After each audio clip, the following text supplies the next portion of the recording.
Hi guys, so this is what the dish of Lithops looks like now. Look, I mean, they're just thriving. Could it be because there's a little guy in there that's taking care of my little plant? I don't know, maybe.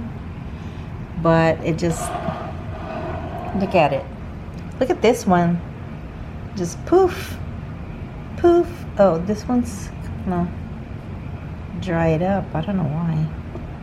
Maybe it needs some water. I don't know. I'm scared to put some water in it.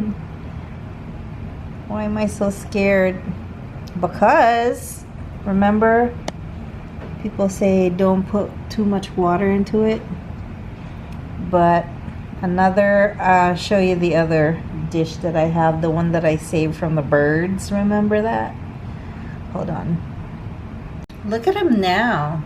Oh goodness. So much happy. So much happy.